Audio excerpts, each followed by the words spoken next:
नमस्कार दोस्तों, आप लोगों का स्वागत है हमारे YouTube चैनल में। आज हम बात करेंगे अंडर वाटर 9000 साल पुरानी द्वारका की।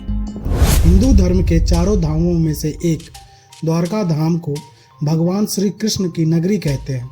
भारत में कृष्ण भगवान की महिमा के बारे में कौन नहीं जानता। सभी कृष्ण भगवान को द्वारकाधीश नाम से जानते हैं। दरअसल भगवान द्वारका के नरेश थे और इसी कारण उनका नाम द्वारकाधीश पड़ा। लेकिन यह कहा जाता है कि भगवान कृष्ण की मृत्यु होने के साथ ही यह शहर भी जलमग्न हो गया था।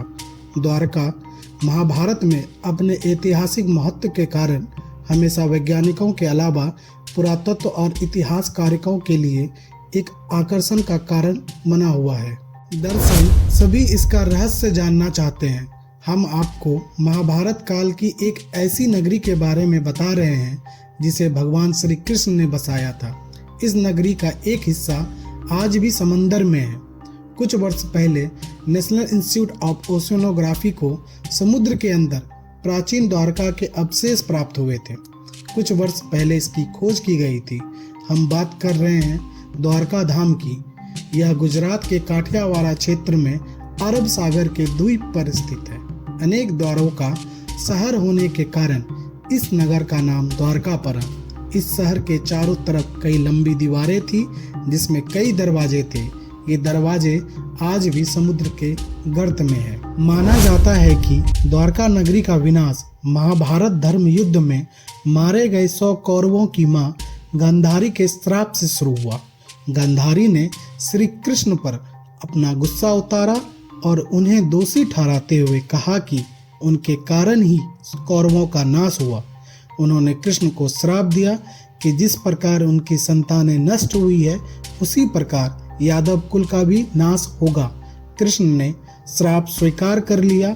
बाद में गांधारी को अपनी गलती का एहसास हुआ, लेकिन श्राप पूरी तरह से वापस नहीं लिया जा सका।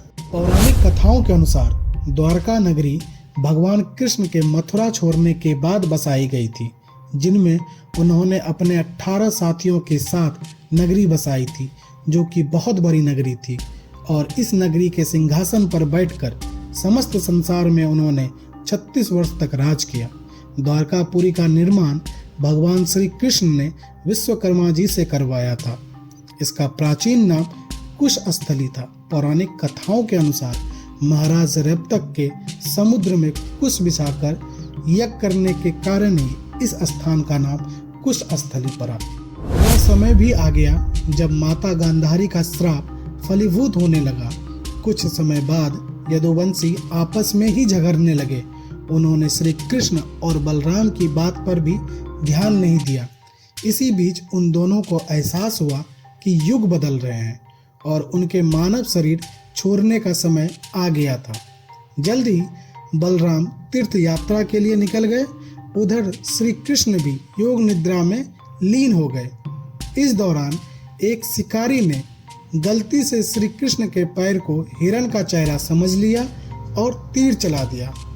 तीर ने श्री कृष्ण के पैर को छेद दिया, जिससे उन्होंने अपना मानव शरीर त्याग कर दिया और अपने स्वर्गीय निवास में चले गए। ऐसा माना जाता है कि कृष्ण के मानव रूप छोड़ने के ठीक 7 दिन बाद द्वारका नगरी डूब गई थी। ऐसा कहा जाता है कि श्री कृष्ण के मानव रूप छोड़ने के बाद कलयुग का आरंभ हुआ। विशाल समुद्री लहरों ने जल्द ही द्वारका शहर को अपने कब्जे में ले लिया। इस प्रकार दुर्भाग्यपूर्ण महाभारत धर्म युद्ध के 36 वर्ष के बाद श्राप सच हो गया। गांधारी के श्राप के कारण यदुवंशी का नाश हो गया। समुद्र के गर्भ में समाये इस शहर का आधुनिक वैज्ञानिक तरीकों से किया गया अध्ययन बताता है कि यह कम से कम 9000 साल पुराना है। 1963 में सबसे पहले द्वारका नगरी के अवशेषों की खुदाई Deccan college Pune, department of archaeology और गुजरात सरकार ने मिलकर शुरू की। खुदाई में शुरुआती तौर पे कुछ बर्तन मिले जो वैज्ञानिक जांच के बाद करीब 3000 साल पुराने पाए गए। 1989 में दोबारा खुदाई शुरू की। यहाँ फिर से कुछ प्राचीन बर्तन मिले जिन्हें लस्टस रेडवेयर के नाम से जाना जाता है। इससे उत्साहित होकर अरब सागर में तत्कालिक प्रधानमंत्री की मंजूरी के बाद खुदाई का काम शुरू किया गया। एक बार फिर ऐसे सबूत मिले जो बताते थे कि समुद्र के तल में कोई बेहद उन्नत सभ्यता के चिन्ह छिपे हुए हैं। 2001 में नेशनल इंस्टीट्यूट ऑफ ओशिनोग्राफी के छात्रों ने खंबात की खाड़ी में बढ़ते प्रदूषण पर काम शुरू किया।